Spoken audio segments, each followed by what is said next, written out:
चंद्रप्रभा, तुमने स्वर्ग के रहस्यों में ताक झांक की है। आज तुम्हारा अंतिम दिन है। जो कुछ भी तुमने देखा है उसे मेरे हवाले कर दो, शायद तब मैं तुम्हारी लाश को सही सलामत छोड़ दूं। यहाँ आए हुए 3 साल हो गए। सोचता हूँ पिछली जिंदगी में तो बस काम ही करता रहा, पूरी रात पीपीटी बनाने में निकल जाती थी। ऑफिस की कुर्सी पर ही दम तोड़ दिया था। इस जन्म में बड़ी मुश्किल से अपना खुद का एक छोटा सा फार्म हाउस मिला है। बस एक आलसी की तरह जीना चाहता हूँ। थोड़ी खेती कर लूँ, थोड़ी मुर्गियाँ पाल लूँ, शांति से बुढ़ापा कट जाए। पर ये एक मुर्गी भी अंडा क्यों नहीं दे रही? दिन भर बस खाती रहती है। चिल्लाना बंद कर, अगर कल तक अंडा नहीं दिया तो मैं तुझे पका कर खा जाऊंगा। चेक इन सफल। विशेष मुर्गी दाना का एक पैकेट मिला। फिर से कोई बेकार की चीज। क्या कुछ काम की चीज नहीं दे सकते? छोड़ो भी, वैसे भी मुफ्त में ही तो मिल रहा है। तुम्हारी मर्जी, खाओ या न खाओ। खा लो, खा लो। अगर कल अंडा नहीं दिया तो कल तुम्हारा हिसाब किताब पक्का होगा।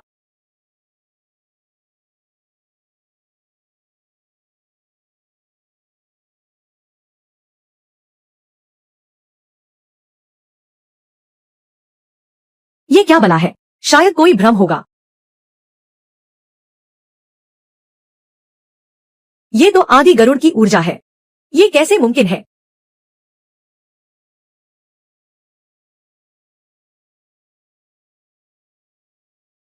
स्वर्ग के रहस्य धुंधले पड़ गए हैं, कुछ भी पता नहीं चल पा रहा।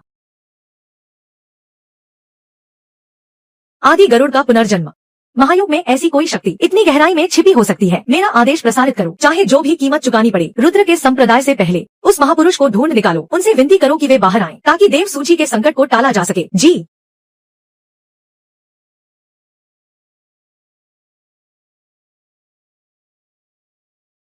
मैं यह बर्दाश्त नहीं कर सकता। आदि देव जैसे संत आम लोगों को कीड़े मकोड़े समझते हैं। इस देव सूची की गंदी साजिश मेरे सामने बेनकाब हो गई है। वे मेरी आत्मा को मिटाना चाहते हैं।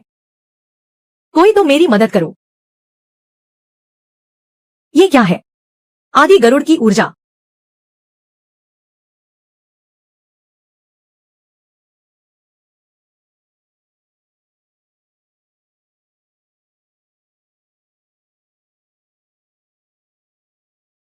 क्या मेरी आंखें धोखा खा रही हैं? इस मुर्गी के पंख तो कुछ ज्यादा ही चमक रहे हैं। मुझे ऐसे मत देखो, दाना भी अपग्रेड हो गया है। कल तो अंडा देना ही पड़ेगा। सुना तुमने? अगर फिर से अंडा नहीं दिया तो मैं सच में तुम्हें पका दूंगा। समझदारी इसी में है। ये दाना, कहीं इसमें जुगनू का पाउडर तो नहीं मिलाया?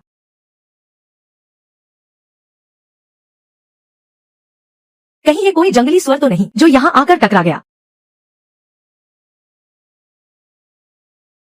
ए, ये तो जिंदा है। अरे भाई, आधी रात को नाटक करने आए हो क्या?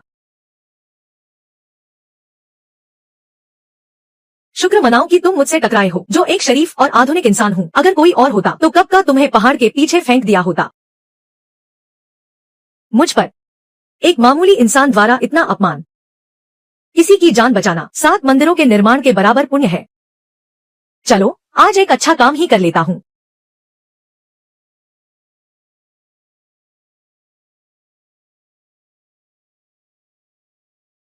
वैसे भी उस अंडा न देने वाली मुर्गी का अब कुछ करना ही पड़ेगा।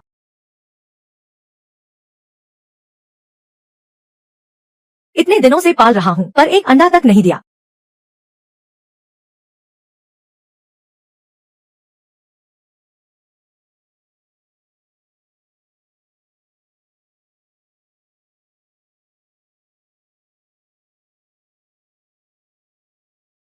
होश में आ गए। पी लिया, सेहत के लिए अच्छा है।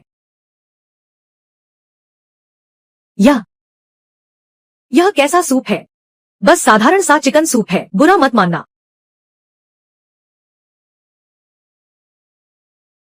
यह तो परम सत्य का स्वाद है। इस सूप में शायद नमक थोड़ा ज्यादा हो गया है। मैं थोड़ा पानी पीकर आता हूँ।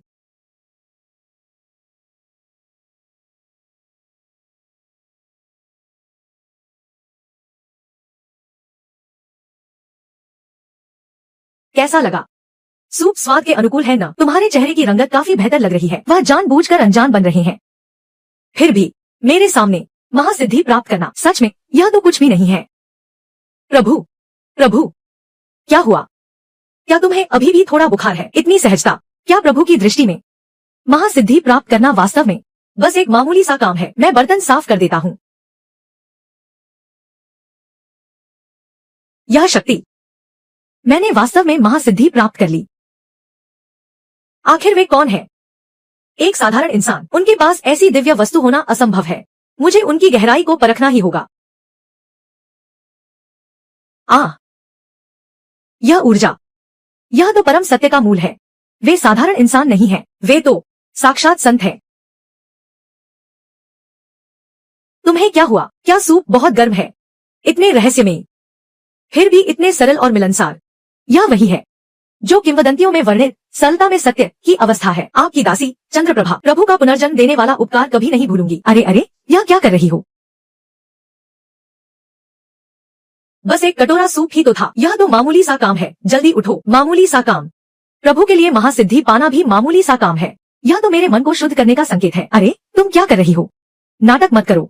और सुनो, यह मेरा फर्श अभी अभी पोंछा लगाकर साफ किया है। तुमने सारा कीचड़ फैला दिया। अभी के अभी दोबारा पोंछा लगाओ। क्या प्रभु मुझसे नाराज है कि मैंने उनके पवित्र स्थान की शुद्धता भंग कर दी? यह फर्श, यह तो स्पष्ट रूप से अराजक मिट्टी केओस क्ले है। प्रभु का अर्थ है कि मेरे मन में अभी भी अशुद्धियां बाकी हैं। प्रभु की आज्ञा शिरोधार्य है। मैं अभी दोबारा पोंछा लगाती हूँ।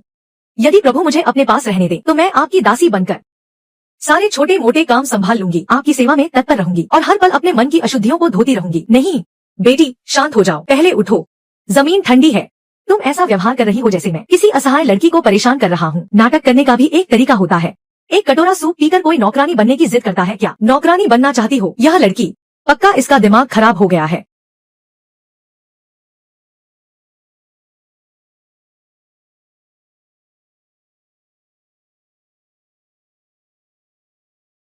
चंद्रप्रभा, देखते हैं अब कहाँ भागते हो। क्या एक मामूली सी गुमनाम घाटी मुझे रोक पाएगी? मेरे यानी यान जियाओ के अमर ऋषियों के कदम। अरे यह क्या बला है? मुझे देखना ही होगा। आखिर इस टूटी फूटी घाटी में क्या छिपा है? मेरी आंखें।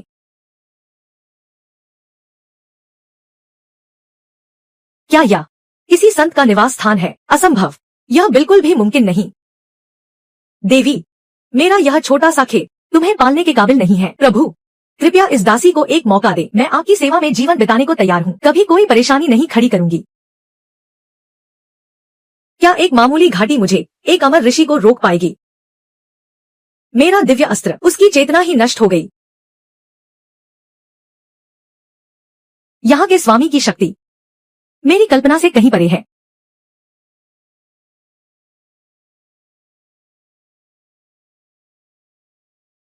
क्या यह परम सत्य का उपदेश है? शेरू, भौंकना बंद कर। बाहर से गुजरने वाले लोग डर जाएंगे। अब क्या होगा? एक कुत्ता?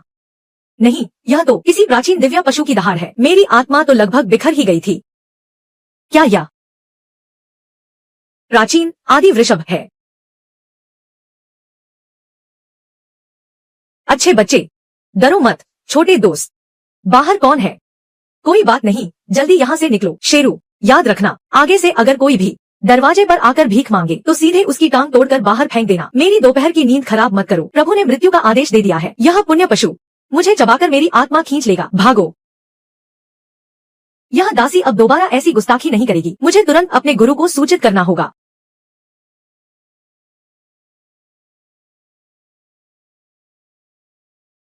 प्रभु, अभी तो बस एक शब्द ही कहा था और उस महान ऋषि को डराकर भगा दिया। कितने अजीब लोग हैं। शेरू, तुमने अच्छा काम किया। आज रात तुम्हें एक अतिरिक्त हड्डी मिलेगी। प्रभु की शक्ति अगाध है। यहाँ तक कि अमर ऋषि भी यहाँ आने की हिम्मत नहीं करते। अगर मैं उनके पास रहकर सेवा कर सकूं तो यह मेरा कितना बड़ा सौभाग्य होगा। खाना खा लो।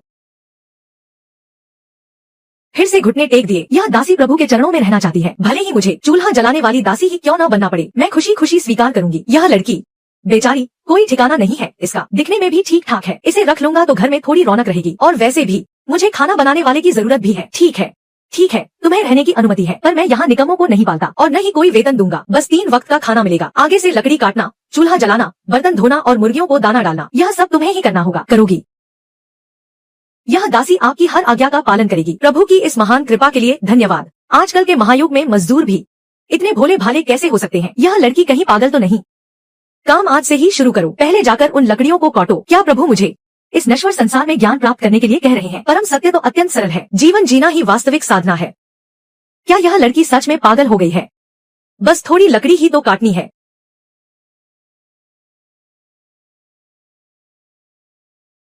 यह तो फूसंग की लकड़ी है, फूसंग की लकड़ी। आदि दिव्य जड़ को ईंधन की तरह जला रहे हैं। यह कैसी उच्च अवस्था है। स्वर्गलोक के खजाने में भी इतनी विलासिता नहीं है।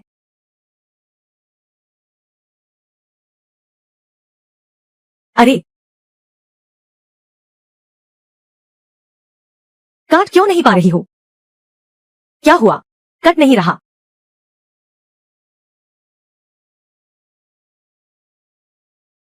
यह कैसे संभव है? यह कुल्हाड़ी मैंने सिस्टम से ली है। काफी तेज तो है। काम करने के लिए थोड़ी चतुराई चाहिए। अभी तो तुमने मेरी बनाई मुर्गे की पूरी कटोरी सूप पी है। सारी ताकत कहाँ चली गई? क्या काम नहीं करना चाहती? सृष्टि निर्माण, पुण्य का दिव्य अस्त्र। यह तो पंगु कुल्हाड़ी का टुकड़ा है। मैं तो पंगु कुल्हाड़ी के 10,000वें हिस्से की शक्ति भी नहीं जुटा पा रही हूँ। मैं तो महायुग की सबसे बड़ी निकम्मी हूँ। मुझे और मेहनत से लकड़ी काटनी होगी, तभी मैं प्रभु के उपकार का बदला चुका पाऊंगी। लड़की, थोड़ा जोर लगाओ, अपनी पूरी ताकत झोंक दो। पंगु कुल्हाड़ी का इस्तेमाल करके फूसंग की लकड़ी को चूल्हे के लिए काटो। अगर यह बात बाहर गई तो तीनों लोग हिल जाएंगे। असंभव। चंद्रप्रभा,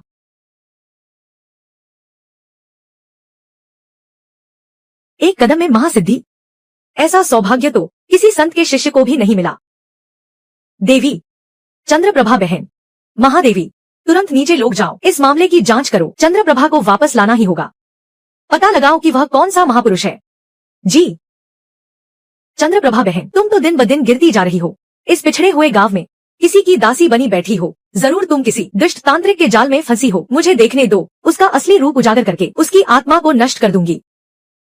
यह तो परम सत्य के नियम है, स्वयं आपस में गुंथे हुए।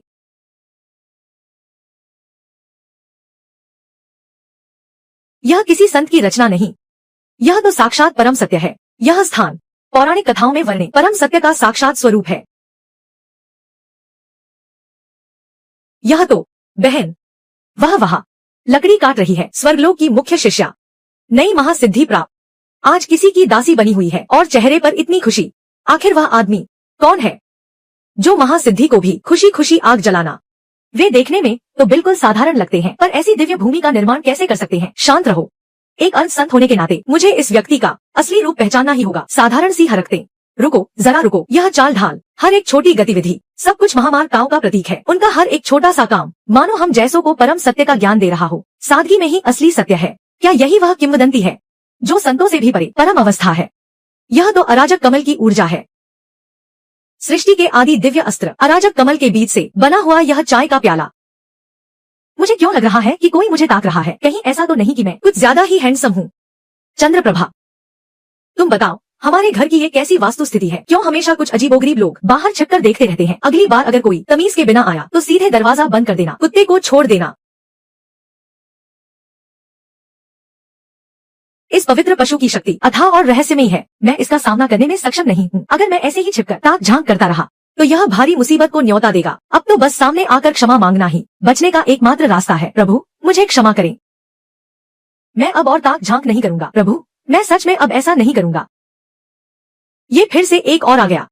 शेरू, क्या तुम बाहर विज्ञापन कर रहे हो? क्यों हर दूसरे दिन कोई ना कोई यहाँ नाटक करने आ जाता है? प्रभु, मैं हर काम करने में सक्षम हूँ, कृपया मुझे अपनी सेवा में रख लें। हाथ हटाओ। तुम लोग क्यों आते ही पैर पकड़ने लगते हो? दुनियादारी भी कोई चीज होती है।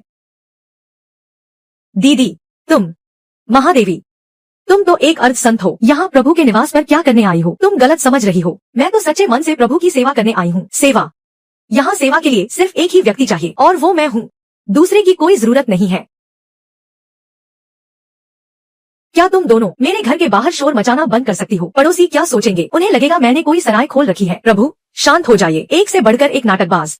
चलो ठीक है, मुफ्त के मजदूर मिल रहे हैं तो घाटा क्या है? तुम बताओ, तुम क्या क्या कर सकती हो? जी, मैं हर काम में निपुण हूँ। 360 प्रकार की कलाएं, राक्षसों का संहार कर सकती हूँ, दवाइयाँ बना सकती हूँ और हथियार भी। क्या तुम्हें सब्जी काटना आता है क्या?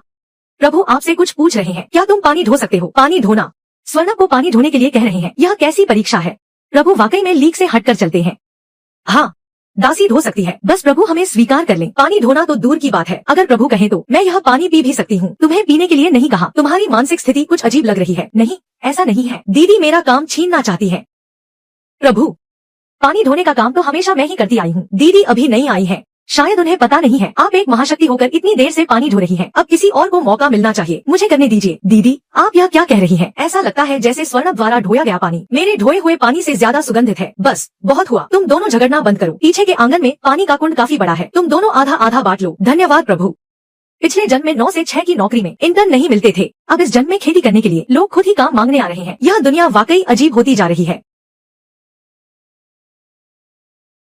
यह साधारण पानी नहीं है, यह तो ब्रह्मांडीय अमृत है, तरल रूप में मौजूद दिव्य सार। एक बूंद ही काफी है। स्वर्णभ ने 10,000 साल तक तपस्या की थी। दीदी, इस कुंड की चीजें, प्रभु ने कहा है कि यह पानी है, तो फिर यह पानी ही है। दीदी, कम बातें करो, ज्यादा काम करो। वाह, क्या चंद्र प्रभा है। प्रभु के सानिध्य में सच में महान सत्य सीख लिया है। कोई भेद नहीं, कोई अंतर नहीं, पानी ही मार्ग है, मार्ग ही पानी है। दीदी, आप कुछ ज्यादा ही भावुक हो रही हैं। दीदी, साधना की कोई सीमा नहीं होती। शेरू, तुम खुद ही सुनो, पानी धोने जैसे काम में भी ये लोग इतनी प्रतिस्पर्धा कर रहे हैं। मेरे पिछले जन्म की कंपनी के KPI लक्ष्यों में भी इतनी मेहनत नहीं देखी थी। वैसे सच कहूँ तो पीछे के आंगन की घास काटनी पड़ेगी, वह कमर तक ऊंची हो गई है। उनसे काम की उम्मीद करना शेरू से उम्मीद करने जैसा है। तुम अचानक घास काटना सीख गई। तुम्हारी इस कार्य क्षमता से तो अगले साल तक भी काम पूरा नहीं होगा। इस खेत के लिए किसी मजबूत मजदूर की जरूरत है जो इसे जोत सके। सबसे अच्छा तो वह होगा जो मेहनत से न डरे। अगर कोई ऐसा मिल जाए जो खेत जोतने का काम कर सके तो अच्छा होगा। महाबली, एक खबर आई है, उत्तर में एक गुप्त घाटी है। सुना है वहाँ कोई दिव्य वस्तु प्रकट हुई है। स्वर्गलोक के दूत वहाँ जांच करने गए थे पर वापस नहीं लौटे। दिव्य वस्तु? क्या बेकार की बातें कर रहे हो। हमारी शारीरिक शक्ति का कोई मुकाबला नहीं है, न आत्मशक्ति का अभ्यास, न किसी षड्यंत्र का भय।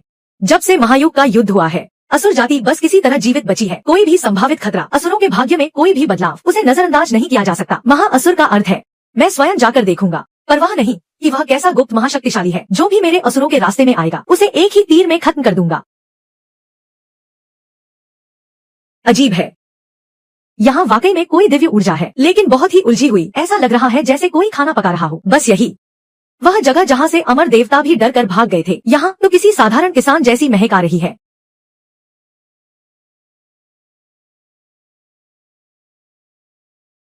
यह कुदाल तो काफी काम की है। शेरू, इधर आओ।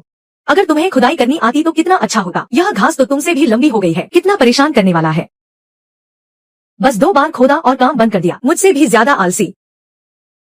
सृष्टि निर्माण का दिव्य खजाना, वह इसे खुदाई के लिए इस्तेमाल कर रहा है। आदि वृषभ, प्राचीन आदि वृषभ, वह इसके लिए रखवाली करने वाला कुत्ता बना हुआ है। जरा इस घास को देखो, यह तुमसे भी लंबी हो गई है। क्या तुम मेरे मालिक की नाक कटवाओगे? तुम एक कुत्ते होकर घास से भी बदतर हो। घास कुत्ते से ऊंची है। घास असुर जाति का प्रतिनिधित्व करती है, कुत्ता आदि वृषभ का प्रतिनिधित्व करता है। वह कह रहा है कि अगर मैं असुर जाति कभी सिर नहीं झुकाएगी, स्वर्ग के पंजे हमें जड़ से उखाड़ फेंकेंगे। अब और इंतजार नहीं कर सकता। वह पहले ही अधीर हो चुका है। अगर मैंने अब भी अपना रुख स्पष्ट नहीं किया तो यह कुदाल का वार असुर जाति के विनाश का संकेत होगा।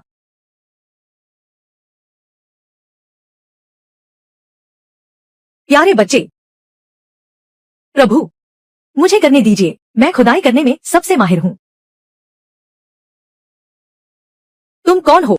तुम कहाँ से टपक पड़े? प्रभु आप निश्चिंत रहें, आज से मेरी असुर जाति अपने हथियार डाल देगी, जमीन से जुड़कर रहेगी, कभी भी स्वर्ग के नियमों का उल्लंघन नहीं करेगी। शेरू, क्या तुमने देखा? अभी अभी कोई जंगली आदमी मेरी दीवार फांद कर अंदर आया, मेरी कुदाल छीन ली और खुदाई करने लगा। तुम भी तो कुछ प्रतिक्रिया दो। यह तो महाअसुर का वंशज है, असुर जाति का सबसे शक्तिशाली योद्धा। वह यहाँ जमीन क्यों खोद रहा है? प्रभु की शक्तियाँ वाकई असीमित है। यहाँ तक कि असुरों के महाअसुर को भी उन्होंने अपना सेवक बना लिया। प्रभु की योजनाएं इतनी गहरी है कि मापी नहीं जा सकती। वह तीनों लोगों की सभी शक्तियों को अपने नियंत्रण में लेना चाहते हैं। यह खुदाई की गति 1-10 के बराबर है। काम तो वाकई अच्छा कर रहा है। काम करने का तरीका बढ़िया है, इनाम मिलेगा। चंद्रप्रभा, जाओ इस वीर पुरुष को एक कटोरा पानी पिलाओ। 3 प्रकाश का दिव्य जल, वह इसे एक मजदूर की प्यास बुझाने के लिए इस्तेमाल कर रहे हैं। प्रभु क्या तुम मुझे सिखा रहे हो?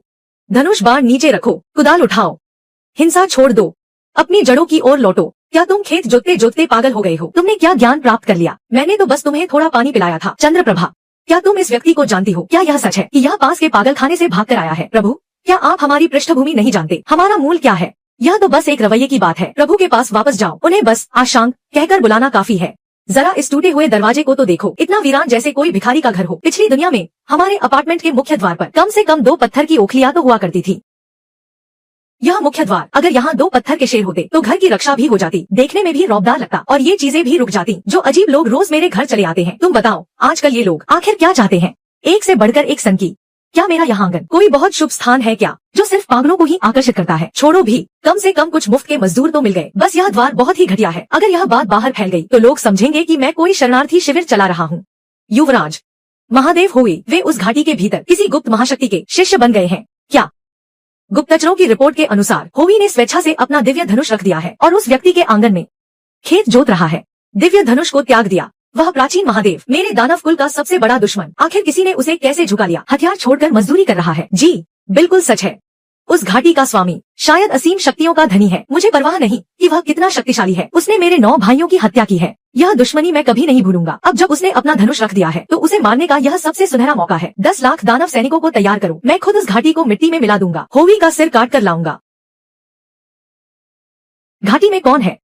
जल्दी बाहर आओ और अपनी मौत स्वीकार करो। मैं तुम्हें 3 सांसों का समय देता हूँ, वरना सब कुछ राख कर दूंगा। प्रभु अभी दोपहर की नींद ले रहे हैं, शोर करना मना है। ए छोटी लड़की, क्या तुम्हारी इतनी हिम्मत? एक मामूली पंखे के सहारे तुम मेरी 10 लाख की सेना को रोकने आई हो? अपनी जान से हाथ धोना चाहती हो?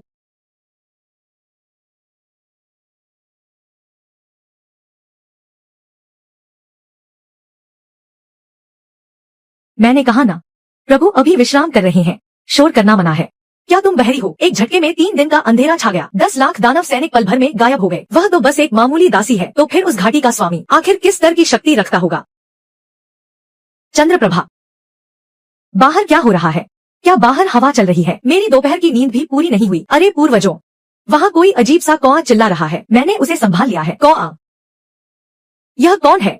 हवा में झंडा लटक गया है। छोड़ो, जाने दो। चंद्रप्रभा, उन पत्थर के शेरों के बारे में तुम मेरे लिए कुछ उपाय सोचो। मुझे बस 2 चाहिए जो दरवाजे पर बैठ सके, और यह टूटा हुआ दरवाजा भी, इसे भी ठीक करना होगा। यह बहुत हिल रहा है। स्वर्ग का दंड हथौड़ा, वह तो किंवदंतियों में सुना था। स्वर्ग का मार्ग जिसका उपयोग शक्तिशाली राक्षसों को दंडित करने के लिए करता है। स्वर्ग का दंड हथौड़ा, पत्थर के शेर, दरवाजे पर बैठना। वह स्वर्ग के दंड हथौड़े का उपयोग मुझे कुचलकर मारने के लिए करना चाहते हैं, और फिर मुझे पत्थर का शेर बनाकर दरवाजे पर बिठा देंगे। नहीं, मैं यहाँ मर नहीं सकता। लेकिन अगर उन्होंने हमला किया तो मेरे बचने का कोई रास्ता नहीं है। रुको रुको, उन्होंने कहा कि उन्हें पत्थर के शेर चाहिए, लाशें नहीं। उन्होंने अभी तक हमला नहीं किया है। इसका मतलब है कि वे मेरे रुख का इंतजार कर रहे हैं। अगर मैं खुद ही पत्थर का शेर बन जाऊं तो क्या शायद वे मुझे नहीं मारेंगे? बैठना है तो बैठ ही जाते हैं। जिंदा रहना सबसे बड़ी बात है। हे देवी, कृपया प्रभु को सूचित करें। राक्षस राजकुमार लुया प्रभु के द्वार की रक्षा करने के लिए तैयार है। तुम्हें द्वार की रक्षा करनी है, द्वार की रक्षा नहीं, पत्थर का शेर बनना है। तुम कितना बड़ा हो सकते हो? जितना भी बड़ा हो चलेगा। प्रभु को समरूपता पसंद है। तुम उस तरफ बैठ जाओ।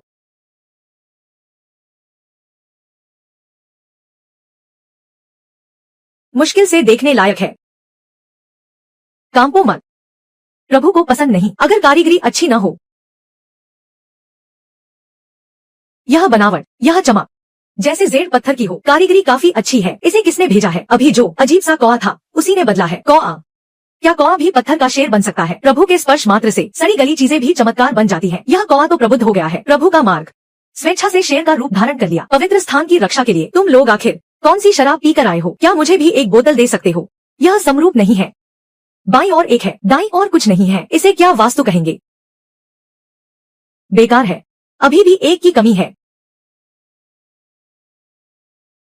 एक पंखा, 10 लाख सैनिकों को नष्ट करने वाला, 10 दिशाओं की सेना को राख करने वाला, 10 लाख की सेना, दानव कुल का राजकुमार, दरबान बनने को तैयार। यह कैसी सत्ता है? असंतुलित है। एक की कमी है। प्रभु ने कहा था, खराब समीक्षा। यदि प्रभु की इच्छा पूरी नहीं हुई, यह क्रोध किस पर बरसेगा? बस जांच के दायरे में।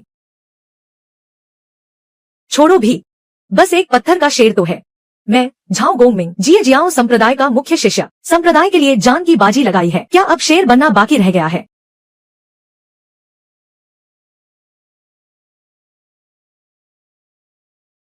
इसके जितना बड़ा तो होना ही होगा। नहीं, इससे थोड़ा बड़ा होना चाहिए। दाहिना पक्ष बाएं से हार नहीं सकता। जियाओ की प्रतिष्ठा दांव पर है।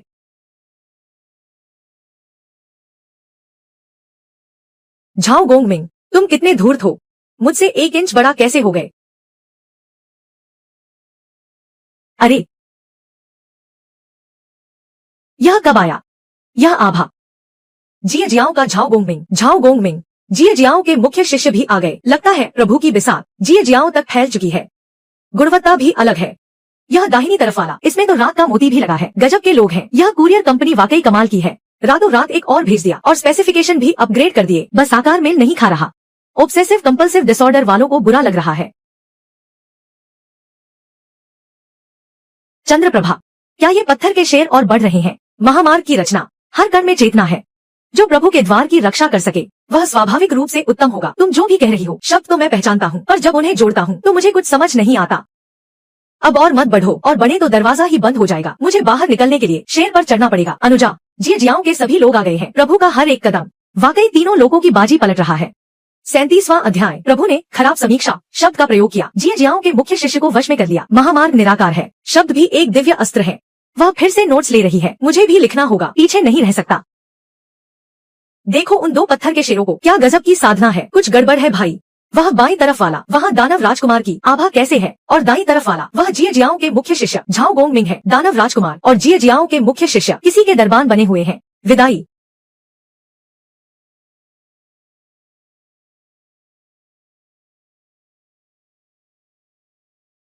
कितना सुकून है। यही तो है पुनर्जन्म के बाद की असली जिंदगी। कोई खेती कर रहा है, कोई लकड़ियां काट रहा है, कोई पानी ढो रहा है। मुझे तो बस आराम करना है। बस यही है। हमेशा लगता है कुछ कमी है। क्या प्रभु को कोई असंतोष है?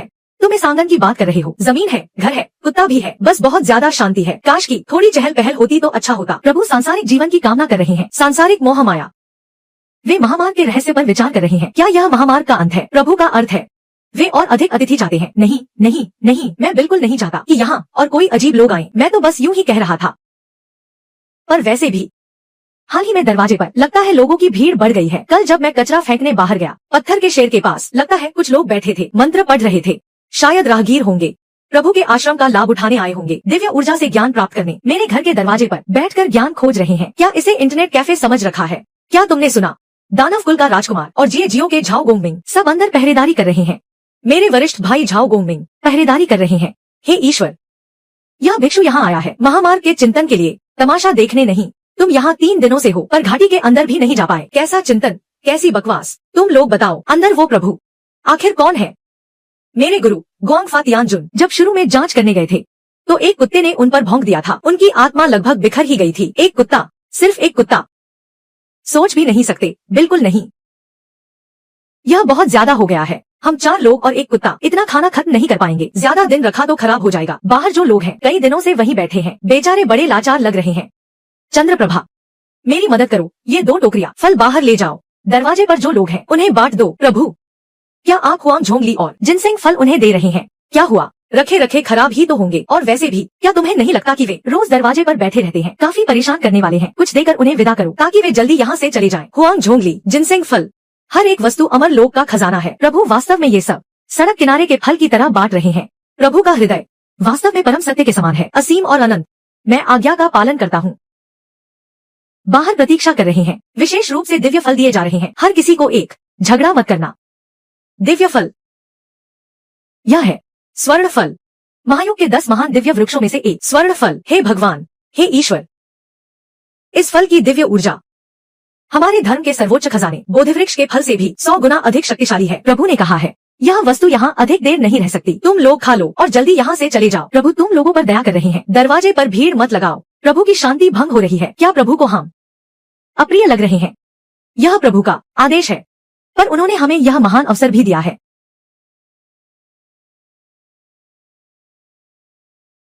प्रभु की कृपा। मैं मूर्ख हूँ जो समझ न सका, प्रभु को परेशान किया।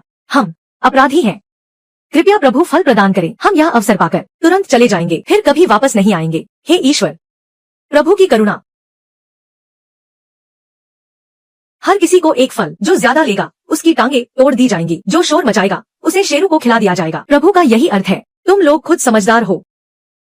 चंद्रप्रभा, बाहर जाकर फल बांट दो। बाहर सब क्यों रो रहे हैं? क्या यह जरूरी है? ऐसा तो नहीं कि उन्होंने कभी फल नहीं खाया। प्रभु, वह स्वर्ण फल है। स्वर्ण फल क्या होता है? क्या यह बस एक साधारण फल नहीं है? ओह, यह तो वही है जो मैंने अपने खेत में उगाया है ना? इस साल पैदावार अच्छी हुई है, फल भी काफी बड़े हैं। स्वर्ण फल, अगर इसे तीनों लोगों में नीलाम किया जाए तो एक फल संतों के बीच युद्ध कराने के लिए काफी है। प्रभु ने इसे 2 टोकरियों में उगाया है और इसे भिखारियों को बांटने के लिए इस्तेमाल कर रहे हैं। अध्याय 42। प्रभु स्वर्ण फल को एक साधारण वस्तु मानते हैं। परम सत्य में कोई ऊंच नीच नहीं होती। प्रभु की दृष्टि में सब कुछ समान है। तुम वहाँ क्या बड़बड़ा रहे हो? नहीं, कुछ नहीं। मैं बस सोच रहा था आज रात खाने में क्या बनाऊं। जिनसेंग फल, अभी भी एक टोकरी बची है, रात को कुछ छील लेता हूँ, सलाद बना लेंगे। सलाद, जिनसेंग फल का सलाद। क्यों? क्या यह स्वादिष्ट नहीं होगा? स्वादिष्ट है। मैं अभी जाकर तैयारी करता हूँ।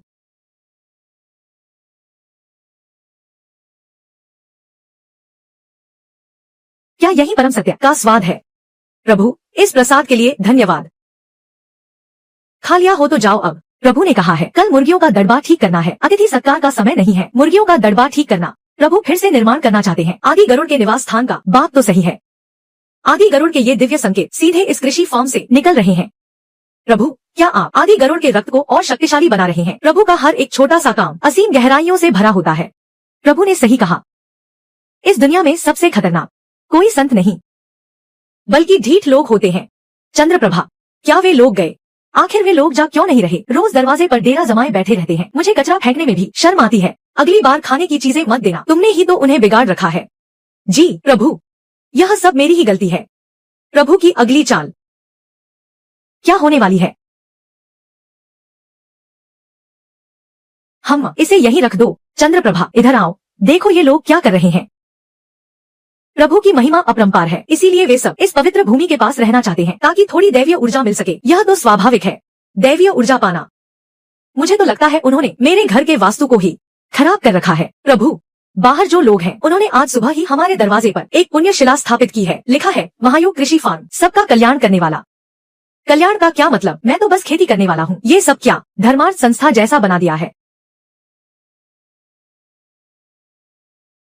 रोज बस शाकाहारी भोजन। मैं तो सूख कर कांटा हो गया हूँ। पिछला जन्म अच्छा था, कम से कम बाहर से खाना तो मंगा सकता था। आंगन के पीछे जो खाली जगह है ना, मैं वहाँ एक गड्ढा खोदकर मछली का तालाब बनाना चाहता हूँ ताकि कुछ कार्प मछलियाँ पाल सकूं। कुछ दिनों में मीठी खट्टी मछली बनाऊंगा। प्रभु को यह स्थान पसंद नहीं, यहाँ जल तत्व बहुत कमजोर है। वे फिर से जल, अग्नि और वायु का निर्माण करना चाहते हैं। मछली का तालाब खोदना। प्रभु जिसे तालाब कह रहे हैं वह तो साक्षात परम ड्रैगन कुंड है। प्रभु, गड्ढा खोदने जैसा मेहनत का काम हम पर छोड़ दीजिए। दीदी, प्रभु के निजी काम हमेशा मेरी जिम्मेदारी होते हैं। तुम जाकर कपड़े सुखाओ। कोई भी काम के लिए मत लड़ो। महादेवी, तुम गड्ढा खोदो। चंद्रप्रभा, तुम जाकर देखो घर में कहीं मछली पकड़ने वाला जाल है क्या? मछली पकड़ने का जाल आ गया। मछली पकड़ने के लिए कोई औजार तो चाहिए ही। जी। 43वां। प्रभु को लगता है कि इस स्थान पर जल तत्व का नियम बहुत कमजोर है, इसलिए उन्होंने स्वयं आदेश दिया है कि यहाँ की भू संरचना को फिर से व्यवस्थित किया जाए। शिष्यों को आदेश है कि निर्माण के दिव्य खजाने का उपयोग करके जमीन खोदें, महायुग के ड्रैगन को आकार दें। शुरुआत एक गड्ढे से होगी। खट्टी मीठी मछली बनाने का तरीका क्या है? चीनी, सिरका, सोया सॉस। कितना अनुपात रखना चाहिए? छोड़ो भी, जब बनाऊंगा तब अंदाजे से डाल दूंगा। वैसे भी मैं खाना हमेशा अंदाजे से ही बनाता हूँ।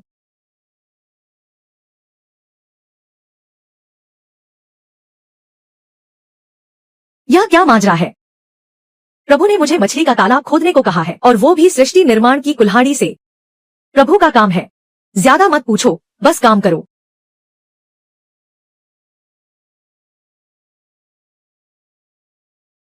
यह मछली पकड़ने का जाल, यह तो स्वर्ग और पृथ्वी के जाल का अवशेष है। प्रभु ने इसे मछली पकड़ने के लिए इस्तेमाल किया। प्रभु वाकई में कभी भी किसी वस्तु को व्यर्थ नहीं जाने देते। क्या हो रहा है? युवराज, उत्तर दिशा में कुछ अजीब हुआ है। चारों समुद्रों की 80% जल शक्ति किसी रहस्यमयी शक्ति द्वारा खींच ली गई है। क्या चारों समुद्रों की शक्ति मेरे ड्रैगन कुल के अस्तित्व का आधार है? किसकी हिम्मत हुई? जासूसी रिपोर्ट के अनुसार उत्तर में एक गुप्त घाटी है। चाहे वो अमर हो या दानव कुल के युवराज, सब वहीं जाकर पिटे हैं। अमर लोग, दानव कुल के युवराज, वो कचरा, क्या वो मेरे बराबर होने के लायक है? मैं अभी भले ही अर्ध संत स्तर का हूँ।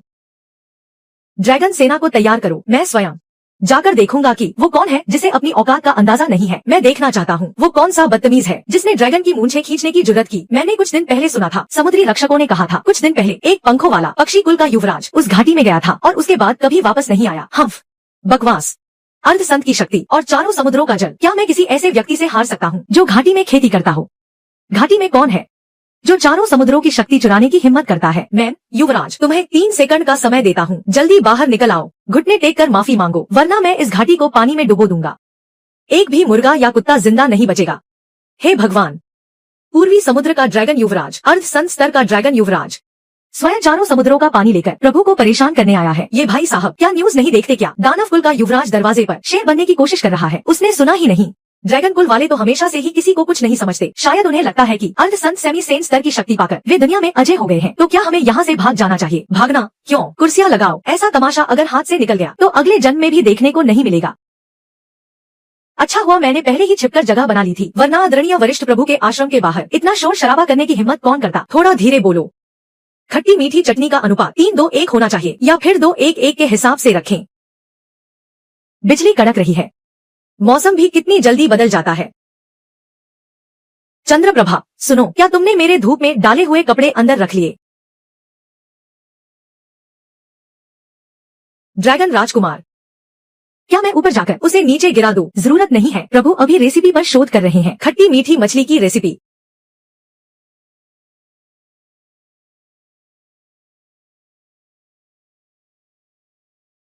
ये बादल इतने नीचे क्यों हैं? और ये बिजली भी बहुत तेज है। जल्दी से कपड़े समेट लेने चाहिए, वरना अभी भीग जाएंगे और फिर से धोने पड़ेंगे। मेरे कपड़े। शेरू, जाओ उन्हें वापस लेकर आओ।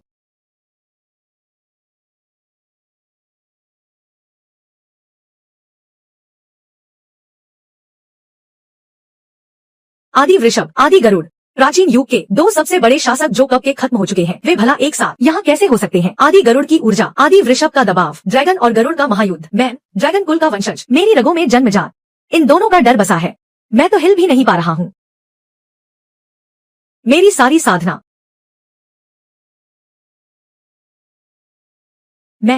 क्या मुझे भ्रम हो रहा है? तुम्हें कोई भ्रम नहीं हो रहा। अर्ध संत ड्रैगन राजकुमार एक कुत्ते और एक मुर्गे की एक नजर से मिट्टी की मछली बनकर गड्ढे में गिर गए। आखिर वो कुत्ता और वो मुर्गा है कौन? तुम्हें अभी भी कुत्ते और मुर्गे की पड़ी है। क्या तुम्हें परवाह नहीं कि उन्हें पालने वाला इंसान कौन है? मैं जरा पूछ लूं, क्या हम अभी भी देखते रहें? हाँ बिल्कुल, देखो इस तरह का प्रदर्शन अगले जन्म में भी शायद ही देखने को मिले। ओह, खोद लिया। काफी तेज रफ्तार है। अरे, अभी खोदा और मछली भी मिल गई। इस मछली के सींग कैसे निकल आए, और वो भी टेढ़े? शायद जीन में बदलाव हुआ है। प्रभु, क्या इसे बाहर निकाल कर देखें? निकालो। बिल्कुल, निकालना तो पड़ेगा ही। तुम कह रहे हो कि यह मछली है, पर इसके सींग निकल आए हैं। अगर इसे मछली कहें तो यह तो बिल्कुल भी वैसी नहीं दिखती। चंद्रप्रभा, जाओ अदरक लहसुन ले आओ। आज रात मछली का सालन बनाऊंगा। ठीक है। सालन? ये मेरा सालन बनाना चाहता है? नहीं, बिल्कुल नहीं। मुझे कुछ करना होगा ताकि मैं खाने की चीज न लगूं। गया? मैं तो गया। बाई और चाकू है, दाई और आदि वृषभ है। वह नश्वर इंसान मेरा सालन बनाना चाहता है। मैं तो पूर्वी सागर का राजकुमार हूँ। क्या मुझे थाली में परोसा जाएगा? यह मछली रंग बदल रही है और बुलबुले भी छोड़ रही है। प्रभु, यह तो सुनहरी मछली लग रही है। सुनहरी मछली, सच में। देखो इसका रंग लाल और सुनहरा, काफी शुभ लग रही है। इसे खाना ठीक नहीं होगा। इसे गड्ढे में पालते हैं, शायद किस्मत बदल जाए। जिंदा रहे, बस यही काफी है। तुम बताओ, यह मछली कहाँ से आई है? शायद आसमान से गिरी होगी। शायद यह प्रभु का मछली तालाब है, स्वर्ग और पृथ्वी की ऊर्जा से बना, प्राकृतिक रूप से जन्मी। क्या तुम ऐसी भाषा नहीं बोल सकते जो इंसान समझ सके?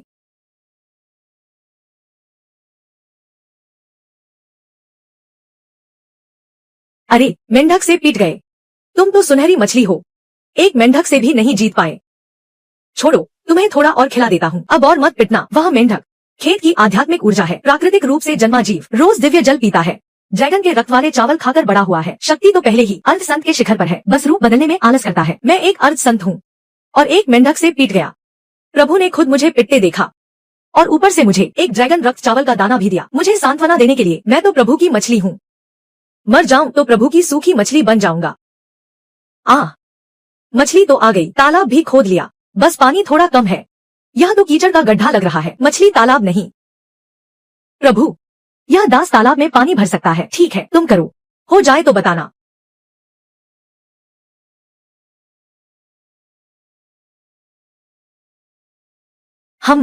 यह पानी तो काफी साफ है। यह पानी साधारण नहीं है। चुप रहो, प्रभु ने तुमसे कुछ नहीं पूछा।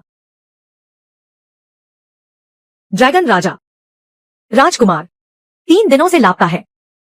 उनकी आखिरी ऊर्जा उत्तर की उस घाटी में महसूस हुई थी। 3 दिन। मेरा बेटा अर्ध संत की शक्ति रखता है। आखिर कौन उसे 3 दिन तक गायब रख सकता है? बाहर के साधुओं की अफवाहों के अनुसार राजकुमार वहां पहुंच चुके हैं। उस घाटी के बाद बस बाहर ही नहीं आए। क्या मतलब? मतलब यह कि वे अंदर गए और फिर कुछ पता ही नहीं चला। मूर्खता की भी सीमा होती है, चाहे अंदर जो कोई भी छिपा बैठा हो। मेरे नागवंश के राजकुमार को हाथ लगाने का दुस्साहस कैसे किया? मैं स्वयं जाकर उसे वापस लाऊंगा।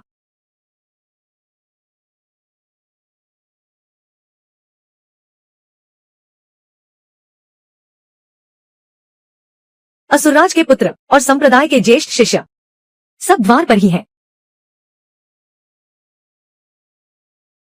कौन है? बाबा, लगता है आप रास्ता भटक गए हैं। मैं यहाँ रास्ता पूछने नहीं आया हूँ। मेरा पुत्र। बाबा, आप बाहर धूप में क्यों खड़े हैं? अंदर आकर थोड़ा पानी पी लीजिए। इतनी भीषण गर्मी है, लू लग गई तो आफत हो जाएगी।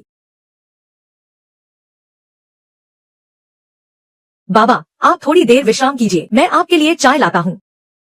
स्वर्गलोक की परम देवी यहाँ लकड़ियाँ काट रही हैं। प्राचीन महादानव भूमि जोत रहे हैं और देवी की परम शिष्या यहाँ कचरा उठा रही हैं। आखिर यह कैसी रहस्यमय और चमत्कारी जगह है? बाबा, चाय पीजिए।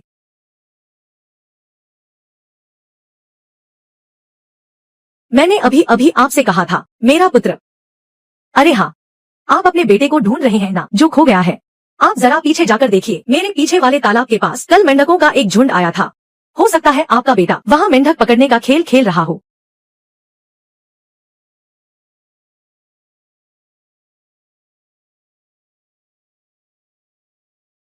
मेरे पुत्र। पिताजी। महाराज। मेरे पुत्र, तुम पूर्वी सागर के प्रतापी राजकुमार हो और तुम्हारी साधना भी इतनी उच्च है, फिर भी तुम्हें ऐसा घोर अपमान सहना पड़ रहा है। इस घाटी के स्वामी की यह धृष्टता कि उसने इस प्रकार अपमानित किया हमारे महान नागवंश के रक्त को। पिताजी, प्रभु के पैरों को धोने वाले इस जल में परम सत्य का दिव्य सार समाया हुआ है। इसे फेंकना तो घोर पाप होगा। क्यों न इसे इस तालाब के जल में मिला दिया जाए? यह तो साक्षात परम चेतना का प्रवाह है, एक अत्यंत पवित्र और अलौकिक द्रव। केवल चरणों को धोने वाले इस जल के एक पात्र से मेरे पुत्र की साधना सीधे परम ज्ञान के द्वार तक पहुंच गई। यदि मैं भी यहीं रुक जाऊं तो क्या मैं भी उस सीमा को पार नहीं कर पाऊंगा जिस परम ज्ञान की सीमा पर मैं लाखों वर्षों से अटका हुआ हूँ? प्रभु, मुझसे बड़ी भूल हो गई जो मैं आपको पहचान न सका। अभी जो भी धृष्टता हुई उसके लिए मुझे क्षमा करें। बाबा, आप भी घुटनों के बल क्यों बैठ गए? जल्दी उठिए। प्रभु, मैंने देखा कि इस तालाब में केवल एक ही मछली है, वह बहुत अकेली होगी। मैं भी इस तालाब में एक मछली बनकर रहना चाहता हूँ। मैं पानी में बुलबुले भी बना सकता हूँ, जल को नियंत्रित भी कर सकता हूँ और पानी की सतह पर तैर भी सकता हूँ। प्रभु, कृपया मुझे अपनी शरण में ले लीजिए। महादेवी, तुमने अभी उस जल के पात्र में क्या मिलाया था? कोई सम्मोहन औषधि? नहीं, ऐसा कुछ भी नहीं है। वह तो बस प्रभु के पैरों को धोने वाला जल था जिसने इन्हें भावुक कर दिया। इतना भी बदबूदार नहीं है। बाबा, क्या आप सच में मछली के तालाब में मछली बनकर उतरना चाहते हैं? यह तो बहुत अजीब है। क्या आपको पता है उस तालाब में एक मेंढक है, काफी खतरनाक किस्म का। इस वृद्ध ने महायुग के प्राचीन महाप्रलय में प्राचीन राक्षसों का संहार किया है। एक मेंढक मेरे लिए कोई बड़ी बात नहीं। बाबा, क्या आप घर से दवा लेना भूल गए? ठीक है, ठीक है, आप मछली ही बन जाइए। इस कीचड़ में आप चाहे जितनी बार कूदें, पर मैं पहले ही बता दूं, इलाज का खर्च मैं नहीं उठाऊंगा। और हाँ, अंदर जाकर मेरी उस कीमती सुनहरी मछली को कुचलना मत। निश्चिंत रहें प्रभु, यह वृद्ध उसे बिल्कुल भी परेशान नहीं करेगा। पिताजी, पिताजी, आप यहाँ कैसे आए? नालायक, जरा अपनी हालत तो देखो। एक मेंढक ने तुम्हें थप्पड़ मारा और तुमने पलटकर वार भी नहीं किया। क्या ड्रैगन कुल की नाक कटवाओगे? पिताजी, आपको नहीं पता वह मेंढक कितना खतरनाक है। चुप रहो। वह आधा दाना ड्रैगन रक्त चावल कहा है, क्या खा लिया उसे? उसे उस मेंढक ने छीन लिया, बेकार की चीज। अब इस वृद्ध का कमाल देखो। अगर मैं उस मेंढक को हरा दूं, तो क्या प्रभु को लगेगा कि मैं बहुत क्रूर हूँ? हमेशा मुसीबत मोल लेता है। नहीं नहीं, हमें शांत रहना होगा। प्रभु के निवास स्थान पर लड़ाई नहीं कर सकते, सहन कर लो। चंद्रप्रभा, तुम बताओ, वह बाबा इतनी उम्र हो गई है, आखिर कीचड़ में क्या कर रहे हैं? कहीं एक पैर से मेरी उस कीमती मछली को कुचल न दे। प्रभु, शायद वह वृद्ध पानी के नीचे आपकी मछली के साथ धर्म चर्चा कर रहे होंगे। एक मछली के साथ क्या चर्चा? क्या दम घुट रहा है? पानी इतना उथला है, इतनी उछल कूद क्यों मचा रहे हैं? कहीं डूब न जाएं। वह वृद्ध कहाँ गया? इतनी जल्दी गायब हो गए। अरे, इस गड्ढे में एक और बड़ी लाल मछली कैसे आ गई? क्या वह वृद्ध अभी जो पानी में कूद रहे थे, वह वास्तव में मछलियाँ छोड़ रहे थे? मानना पड़ेगा, बाबा का दिल बड़ा है। कम से कम मुझे एक मछली तो लाकर दी। आओ आओ आओ, नए लोगों के लिए भी हिस्सा है, कोई छीना झपटी नहीं करेगा, सबको एक एक मिलेगा। मेरी पाली हुई मछलियाँ मेरे पुराने दफ्तर के सहकर्मियों से भी ज्यादा दोपहर के खाने के लिए लड़ती हैं। शायद अभी जो बाबा थे वही इन दो गुस्सैल मछलियों से डरकर भाग गए। क्या तुमने देखा? वह सफेद दाढ़ी वाले वृद्ध अंदर जाने के बाद तालाब में कूदते ही वे मछली बन गए। वह तो पूर्वी सागर के ड्रैगन किंग है। ड्रैगन किंग अपने बेटे को खोजने गए थे और फिर खुद भी मछली बन गए। यह तो सीधे सीधे दलदल में फंसने जैसा है। तो अब हैसियत का पैमाना यह है, दरवाजे पर बैठने वाले आंगन में काम करने वालों से कमतर है, और वे तालाब की मछलियों से भी नीचे है। मछली बनने के लिए भी आपस में होड़ मचानी पड़ती है और मेंढक से भी जीतना पड़ता है। लगता है एक बार फिर जीत पक्की है। ये दोनों तो आपस में काफी घुल मिल गए हैं। शेरू, हट हट हट, जाकर नदी पर पानी पी। मेरी वास्तुशास्त्र वाली मछलियों को मत डरा, इन्हें मैंने बड़ी मुश्किल से एक एक करके इकट्ठा किया है। वत्स, क्या तुमने सुना? प्रभु ने कहा कि हम सब एक ही परिवार हैं। जी, मैंने सुना। प्रभु ने यह भी कहा कि उन्होंने हमें बड़ी मुश्किल से संजोया है। प्रभु न केवल हमसे घृणा नहीं करते, बल्कि हमारी रक्षा भी कर रहे हैं। हमारे ड्रैगन वंश को आखिरकार एक महान सहारा मिल ही गया। वंशज खेतों में काम कर रहे हैं, चंद्रप्रभा लकड़ियां काट रही है, महादेवी झाड़ू पोछा कर रही है, दरवाजे पर पत्थर के शेर हैं और पिछले आंगन में तालाब है। लेकिन कुछ कमी सी लग रही है। क्या तुम लोगों को नहीं लगता कि यहाँ बहुत शांति है? मेरे इस आंगन में कोई एक भी ऐसा नहीं है जो मुझसे बातें कर सके। तुम लोग या तो घुटनों के बल बैठ जाते हो, या माथा टेकने लगते हो, या फिर नोट्स लिखने लगते हो। मैं तो बस एक ऐसा साथी चाहता हूँ जो मेरे साथ शतरंज खेल सके और बातें कर सके। उसका खेल मेरे स्तर का ही होना चाहिए। पिछले दिनों सिस्टम से इनाम में वह बेकार सी लकड़ी मिली थी। वह बहुत मजबूत है, उससे शतरंज का बोर्ड बनाना ठीक रहेगा। पिछले जन्म में जब मैं शतरंज खेलता था तो पड़ोसी शर्मा जी से कभी नहीं जीत पाया। इस जन्म में ऐसा तो नहीं हो सकता कि मुझे शतरंज खेलने के लिए एक जोड़ीदार भी न मिले। नियम संख्या 51। प्रभु ने कल्प वृक्ष की लकड़ी का उपयोग करके अपने हाथों से इस दिव्य बिसात का निर्माण किया है। कल्प वृक्ष, वह आदि वृक्ष जो स्वर्ग और पृथ्वी को जोड़ता है। उन्होंने उसका शतरंज का बोर्ड बना दिया। प्रभु सृष्टि को बिसात मानकर और समस्त जीवों को मोहरे बनाकर एक ऐसे व्यक्ति की खोज में है जो उनके साथ इस परम खेल को खेल सके। प्रभु जिस जोड़ीदार को ढूंढ रहे हैं वह कम से कम किसी परम संत के स्तर का होना चाहिए। कहना कठिन है, लेकिन जो प्रभु की इस चाल को झेल सके, ऐसे लोग पूरे महायुग में उंगलियों पर गिने जा सकते हैं। दीदी, आपको क्या लगता है अगर यह बिसात एक बार सज गई तो तीनों लोगों का क्या होगा? पता नहीं, पर इतना तो तय है कि जो लोग अब तक चैन से बैठे थे उनका चैन अब छिनने वाला है। चलो ठीक ही है, यह बिल्कुल चौकोर बना है, बस मोहरे ही हैं, जिनमें से कुछ अभी कम है। दोपहर में फिर खेलेंगे। गनीमत है कि उन्होंने हमें नहीं देखा। पिताश्री, यहाँ तक कि मुर्गियां भी आ गई हैं। धैर्य धैर्य रखो। इस आंगन में मुर्गियों का दर्जा हमसे भी ऊंचा है। हे साधुगण, मेरे द्वारा 7 दिनों के निरंतर अवलोकन के बाद वरिष्ठ के इस आश्रम की शक्ति संरचना अब स्पष्ट हो चुकी है। बताओ, वरिष्ठ स्वयं संभवतः पूर्वी कबीले के राजकुमार, नीले सागर के ड्रैगन, दूसरा स्तर शेरू कुत्ता और नरकुल वाली मुर्गियां, तीसरा स्तर चंद्रप्रभा और महादेवी, चौथा स्तर द्वार पर रखे पत्थर के शेर, पांचवा स्तर तालाब की मछलियां। यह तिरस्कार की श्रृंखला तो बहुत क्रूर है। हमारा तो इसमें नामो निशान भी नहीं है। बाहरी लोग मछली बनने की भी पात्रता नहीं है। क्या तुम जाकर मेंढक का दुख सहोगे? शतरंज का बोर्ड तैयार है, मोहरे भी तैयार हैं, बस एक प्रतिद्वंद्वी की कमी है। चंद्रप्रभा, क्या तुम्हें शतरंज खेलना आता है? प्रभु, थोड़ा बहुत आता है। तब तो रहने दो, तुम वो थोड़ा बहुत ही जानती हो। पिछली बार मैंने देख लिया था, तुमने जिनसेंग के फल को 72 टुकड़ों में काट दिया था और मुझसे कहा कि यह 72 प्रकार के रूप बदलने की कला है। मैं तो बस कोई सामान्य सा दादाजी ढूंढ रहा हूँ जो शांति से मेरे साथ शतरंज खेल सके, ताकि खेलते खेलते अचानक घुटनों पर न गिर जाए और यह न कहे कि वरिष्ठ की शतरंज कला दिव्य है। छोड़ो भी, जल्दबाजी का कोई लाभ नहीं, सब नियति पर छोड़ दो। वरिष्ठ की बिसात तो सज चुकी है, जिसे आना है उसे कोई रोक नहीं पाएगा। अनुज, देव सूची का अनुमान फिर से अटक गया है। ऐसा नहीं होना चाहिए। मैंने कारण कार्य की रेखा को 3 बार सुधारा है, पर हर महत्वपूर्ण मोड़ पर स्वर्गीय रहस्य उलझ जाते हैं। सब इसी जगह के कारण है। मेरे शिष्य गुआंगफा तियानजुन, राक्षस कुल के राजकुमार, पूर्वी सागर के ड्रैगन राजा और उनके पुत्र, अब तो तुम्हारे बड़े शिष्य झाओ कोंगमिंग भी इसमें फंस गए हैं। अनुज, झाओ कोंगमिंग का नाम मत लो, नाम लेते ही मुझे गुस्सा आ जाता है। इस व्यक्ति का मूल अज्ञात है, स्वर्ग का मार्ग भी इसका अनुमान नहीं लगा पा रहा। यदि महायुग की यह आपदा यूं ही बाधित होती रही तो स्वर्ग और पृथ्वी का संतुलन पूरी तरह बिगड़ जाएगा। अनुज का क्या अर्थ है? क्या मात्र एक चर हमारे स्वयं हस्तक्षेप करने के योग्य है, लेकिन अब इसे यूं ही नहीं छोड़ा जा सकता। अनुमान लगाने पर भी उल्टा प्रभाव पड़ रहा है। दिलचस्प है। उत्तर दिशा की उस घाटी में जाओ, एक भ्रमणशील साधु का रूप धारण करो और उस व्यक्ति की वास्तविकता की जांच करो। आप निश्चिंत रहें, मैं अभी जाता हूँ और उस घाटी में रहने वाले व्यक्ति का पूरा भेद लेकर आऊंगा। सब कुछ साफ साफ समझ लेना। याद रखना, जबरदस्ती नहीं करनी है, बुद्धिमानी से काम लेना होगा। अगर वह सच में महामार्ग का अवतार है तो, और अगर वह नहीं हुआ तो मार डालना। इस बार शतरंज के जरिए सत्य का पता लगाएंगे। शतरंज के जरिए उसके मन को परखेंगे। अगर वह एक साधारण इंसान है तो इस शतरंज की बिसात में उसकी असलियत जरूर सामने आ जाएगी, और अगर उसके पास सच में महामार्ग की शक्ति है तो उसकी चालें ही सब कुछ बयां कर देंगी। यह घेराबंदी छोटी तो नहीं है, पर हो सकता है यह सिर्फ आंखों का धोखा हो। अरे बाबा, आप अंदर नहीं जा सकते। मेरे प्रभु अभी किसी से नहीं मिल रहे। मैं तो बस यहाँ से गुजर रहा था, चलते चलते थक गया हूँ। बस थोड़ा पानी मिल जाता तो अच्छा होता। बाहर पी लीजिए ना, क्या दिक्कत है? अंदर जाना मना है। ठीक है, तो मैं यही दरवाजे पर बैठ कर गा लेता हूँ। अब बस उस वरिष्ठ के खुद जाल में फंसने का इंतजार है।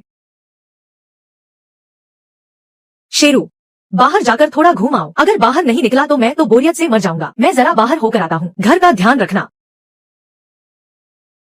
बाबा, आप अकेले ही शतरंज खेल रहे हैं? हाँ, मैं पूरी दुनिया घूम चुका हूँ, पर अफसोस कोई शतरंज का साथी ही नहीं मिला। अकेले ही समय काटना पड़ रहा है। क्या संयोग है। मैं भी तो यही सोच रहा था कि किसके साथ शतरंज खेलूं। मैंने दशकों तक बस यही सीखा है। थोड़ा बहुत तो आता ही है। ठीक है बाबा, तो एक बाजी हो जाए। मेरी शतरंज की कला कुछ खास नहीं है, आप थोड़ा लिहाज कीजिएगा। ठीक है, मैं इसी बात का तो इंतजार कर रहा था। यह चाल, यह तो गलत है। उसने तो बस यूं ही चाल चली है। फिर स्वर्ग के नियमों में हलचल कैसे मच गई। एक और कारण, प्रभाव का बंधन टूट गया। आखिर वह कर क्या रहा है।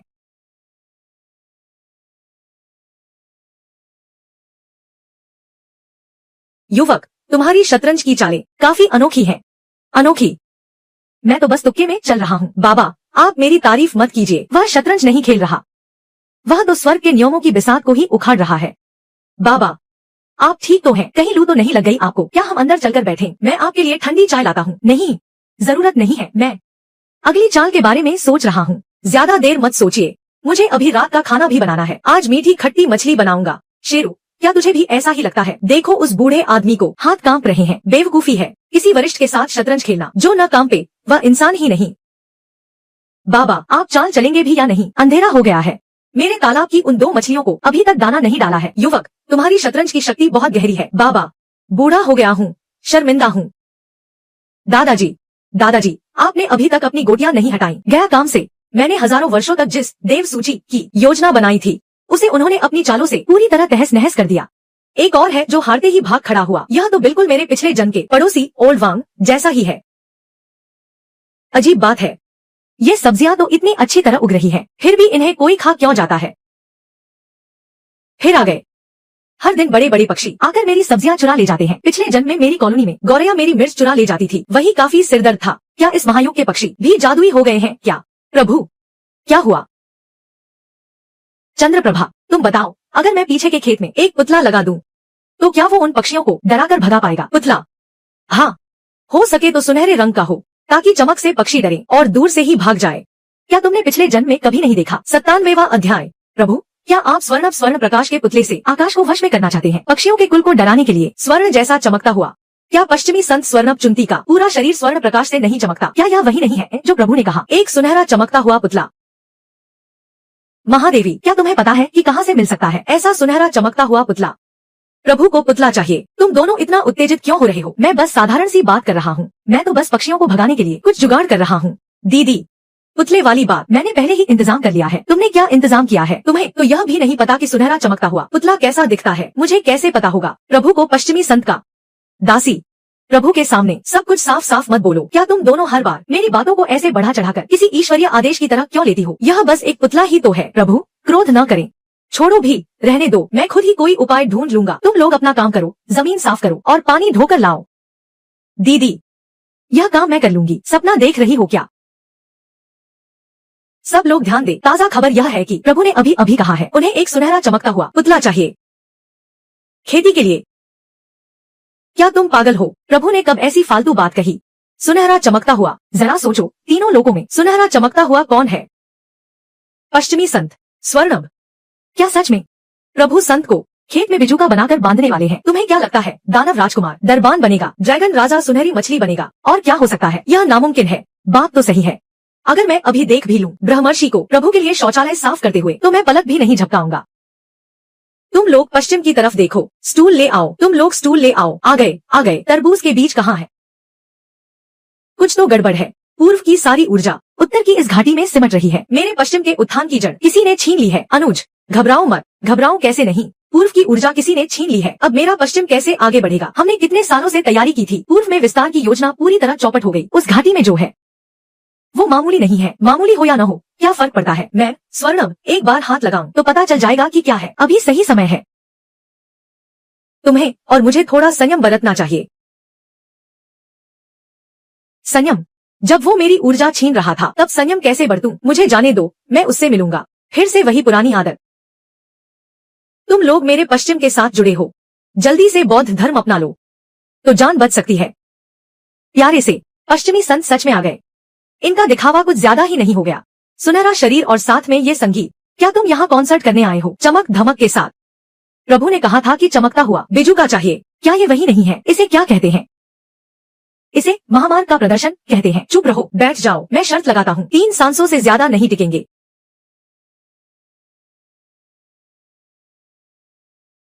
कितना शोर मचा रहे हैं? बाहर कौन ये दुखद मंत्र गा रहा है? घाटी में कौन है? जल्दी बाहर आओ और अपनी मौत का स्वागत करो। यहाँ की हर चीज मेरी किस्मत से जुड़ी है। एक और आ गया है नाटक करने। चंद्रप्रभा, आसमान में ये सुनहरी परछाई, तुम लोग किसे ढूंढ रहे हो? अध्यात्म का पड़ोसी, क्या ये कोई माया जाल है? प्रभु, वो पश्चिम के हैं। नहीं चंद्रप्रभा, तुम उनका हुलिया देखो, गंजा सिर चमक रहा है, पूरा सुनहरा। भले ही ये सिर्फ एक मायावी परछाई है, लेकिन इसे एक बड़े साइज के सुनहरे बिजुके के रूप में इस्तेमाल करना एकदम सही रहेगा। घाटी के निवासी, मैं मानता हूँ कि तुम्हें कुछ काबिलियत है। अगर तुम इस क्षेत्र को सब कुछ समर्पित कर दो, हमारे पश्चिमी धर्म के अधीन हो जाओ, मैं तो बस। चंद्रप्रभा, तुम लोगों ने यह क्या बना दिया है? यह जादुई पुतला तो काफी बढ़िया है, सुनहरा चमक रहा है, इसमें तो संदेश भेजने वाला ताबीज भी लगा है। इतनी हलचल होगी तो पक्षी तो पास आने की हिम्मत भी नहीं करेंगे। बस इसका सिर थोड़ा बड़ा हो गया है, क्या इसे थोड़ा छोटा नहीं कर सकते? क्या यह असली जैसा नहीं लग सकता? एक बिजुका पुतला की तरह, एक मायावी पुतला। उसने मेरे इस 10,000 फीट ऊंचे सुनहरे शरीर को महज एक मामूली सा भ्रम समझ लिया। प्रभु सही कह रहे हैं, यह वाकई सुनहरा चमक रहा है। वह गंजा सिर देखो, कांस्य के दर्पण जैसा चमक रहा है। अगर थोड़ी देर में एक ठोस पीतल का पुतला खेत में लगा सके तो 10 मील के दायरे में सारे पक्षियों को रास्ता बदलकर उड़ना पड़ेगा। क्या हिम्मत है? तुमने यह कैसे किया?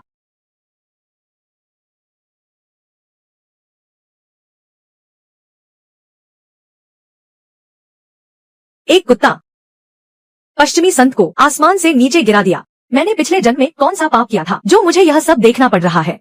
क्या तुम लोगों ने ध्यान दिया? स्वर्णव के आने से लेकर नीचे गिराए जाने तक प्रभु ने अपनी जगह से बिल्कुल भी हलचल नहीं की, एक उंगली तक नहीं हिलाई। सिर्फ उंगली ही नहीं, प्रभु तो बस चर्चा कर रहे थे बिजुके के बारे में। यही तो स्तर का अंतर है मित्रों। संत हमारी नजरों में अति उच्च और अप्राप्य है, लेकिन प्रभु की नजर में वे बस पक्षी भगाने का एक उपकरण है। मैंने 3 सांसें ली, फिर भी मैंने उन्हें कम ही आका। उस कुत्ते को भी गिन लो, कूदने से लेकर गिरने तक बस आधी सांस का समय लगा। अब और मत कहो, नोट कर लो। अगर यह बात बाहर गई तो कौन विश्वास करेगा? शेरू का काम वाकई लाजवाब है। बस यह पीतल की मूर्ति थोड़ी जोर से गिरी, चेहरा सीधा मिट्टी में धंस गया है। पश्चिमी संत स्वर्णव, चेहरा प्रभु के खेत में धंसा हुआ है। यह दृश्य मैं 10,000 साल तक याद रखूंगा। वाह, गजब का आदमी है, सच में ठोस पीतल का बना है। मशीनी पुतला, देखो इस गंजे सिर को, चमक और परावर्तन का प्रभाव मेरी कल्पना से कहीं बेहतर है। चंद्रप्रभा, इधर आओ और इसे सीधा करने में मेरी मदद करो। यह पीतल का मशीनी पुतला बहुत भारी है। मैं पश्चिमी संत हूँ, ब्रह्मर्षि का प्रत्यक्ष शिष्य। तुम लोगों ने मुझे लकड़ी के खंभे पर बिजुका बनाकर बांध दिया। इस मशीनी पुतले की कारीगरी तो बेमिसाल है। आंखों की बनावट गिरने के बाद भी नहीं टूटी, अभी भी घूम रही है। लेकिन यह कोण एंगल सही नहीं है, थोड़ा बाईं और झुकाओ। बहुत ज्यादा हो गया, थोड़ा वापस करो। इस गंजे सिर का चमकने वाला प्रभाव वाकई लाजवाब है। जब सूरज की रोशनी पड़ती है तो यह सिग्नल लाइट जैसा लगता है। शेरू ने कमाल का काम किया है। मेरी 7 रत्नों वाली अद्भुत शाखा, एक दिव्य खजाना। तुम इसे कुत्ते के दांत रगड़ने के लिए दे रहे हो। उसने सचमुच पश्चिमी संत को एक पुतले की तरह बांध दिया है। वरिष्ठ का यह कृत्य तीनों लोगों की समझ से परे है। 49वां अध्याय। वरिष्ठ ने एक संत के शरीर का उपयोग करके पक्षियों को डराने के लिए एक जादुई उपकरण बना लिया। महामार्ग निर्दयी है, संत भी केवल मोहरे हैं। काम का है। चंद्रप्रभा, तुम देखो, पक्षी सचमुच अब नहीं आ रहे हैं। जी हाँ, वरिष्ठ अत्यंत बुद्धिमान है। क्या तुम जानते हो मैं कौन हूँ? इस पीतल के पुतले का ध्वनि तंत्र अभी तक खराब नहीं हुआ। याद रखना, तुम अभी एक पुतले हो। चुप रहो, पुतले भला कहीं बोलते हैं। तुम क्यों रो रहे हो? ओम नमो भगवते। वह तो हमारे बौद्ध धर्म के आदि गुरु हैं। सब्जी के खेत में पक्षी भगा रहे हैं। तुम तो पूरी तरह टूट चुके हो। जरा देखो तो दरवाजे पर बैठे हुए उन 2 पत्थर के शेरों को। एक मेरे संप्रदाय के सबसे बड़े वरिष्ठ हैं, एक राक्षस कुल के राजकुमार हैं। वे लोग तो नहीं रो रहे हैं, वे लोग रो नहीं रहे हैं। ऐसी बात नहीं है, बस बहुत देर से बैठे बैठे चेहरे की मांसपेशियां अकड़ गई हैं, आंसू निकल ही नहीं पा रहे। ठीक है, संक्षेप में कहें तो दरवाजे पर 2 पत्थर के शेर सुरक्षा कर रहे हैं। आंगन में एक अर्धसंत है, सफाई करने वाली दासी और खेत जोतने वाला महर्षि है। मछली के तालाब में ड्रैगन राजा पहरा दे रहे हैं। फेंगशुई मछली। सब्जी के खेत में एक संत है जो पुतले का काम कर रहा है। स्वर्गलोक इसकी तुलना में क्या है? उनके पास तो संत का ब्रांड है। क्या तुम पुतले हो? अगर यह बात स्वर्गलोक तक पहुंच गई तो इंद्र की क्या प्रतिक्रिया होगी? इंद्र की क्या प्रतिक्रिया होगी? छोड़ो, अब और मत कहो, बस करो, रहने दो, कहीं अगला नंबर इंद्र का ही न हो जाए। तुम भी ना, मनहूस कहीं के, क्या तुम अपना मुंह बंद नहीं रख सकते? आज यह सूरज क्या हो गया है इसे? कल से 3 गुना ज्यादा तेज है, 3 गुना से भी ज्यादा। जमीन पर रखे अंडे भी पक कर तैयार हो जाएंगे। सच में पहले के दिनों से कहीं ज्यादा गर्मी है। धूप बहुत ही असामान्य रूप से तेज है। चंद्रप्रभा, क्या तुम्हारे पास गर्मी से बचने का कोई उपाय नहीं है? मेरे पिछले जीवन में जब सबसे ज्यादा गर्मी होती थी, भले ही एयर कंडीशन न हो, कम से कम बिजली का पंखा तो होता था। बिजली का पंखा वह हवा देने वाली एक मशीन होती है। तुम्हें समझाऊंगा भी तो समझ नहीं आएगा। सोचो अगर मेरे पास एक बड़ा एयर कंडीशन होता या फिर एक बहुत बड़ा बिजली का पंखा जो आंगन में ठंडी हवा फेंकता, तो जीवन कितना आरामदायक होता। वरिष्ठ को गर्मी लग रही है।